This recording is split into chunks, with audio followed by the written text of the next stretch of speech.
প্রিয় শিক্ষার্থীরা দেখো আমরা কিভাবে ১ মিনিটে দশমিক থেকে হেক্সাডেসিমেলে রূপান্তর করি। তোমরা শুধু ভিডিওটি মনোযোগ সহকারে দেখো।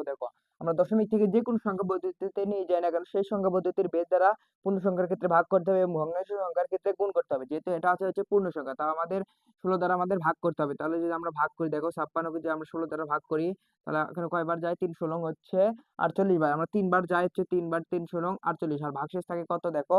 ৪৯, ৫০, ৫১, ৫২, ৫৩, ৫৪, ৫৫, ৫৬, ভাগশেষ থাকে ৮। এই ভাগশেষটা আমরা ডান পাশে এইভাবে পার করে দিব। তারপর আবার আমরা ভাগ করব। যতক্ষণ পর্যন্ত এই নিচে আমরা ১৬ শূন্য না পাবো ততক্ষণ পর্যন্ত আমরা ১৬ দ্বারা ভাগ করতে থাকবো। আবার আমরা যদি ১৬ দ্বারা ৩ কে ভাগ করি, দেখো ৩ হচ্ছে ছোট এবং ১৬ হচ্ছে বড়। যখন এটা বড় হবে, এটা ছোট হবে, তখন আমরা এখানে শূন্য দেব। আর এটা ওই পাশে পার করে দেব।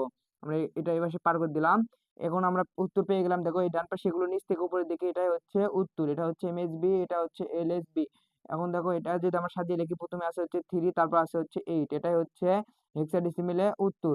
আমরা যদি ফোনে চেক করি, দেখো আমরা দশমিকে আছে হচ্ছে, আমরা দেখো দশমিকে আছে হচ্ছে 5 6। এটা হচ্ছে হেক্সাডেসিমেল মান পেলাম হচ্ছে 38। তো এইভাবে আমরা দশমিক থেকে হেক্সাডেসিমেল একেবারে পানি করে ফেল দিয়েছি। দেখো ফুল ভিডিও লিঙ্ক আমরা ভিডিওর ক্যাপশনের নিচে ক্লিক করো, তাহলে তোমরা ফুল ভিডিও পেয়ে যাবা। ভিডিওটি তাড়াতাড়ি দেখে আসো এবং দশমিক থেকে হেক্সাডেসিমেল রূপান্তর একেবারে পানি করে ফেল দাও তাড়াতাড়ি।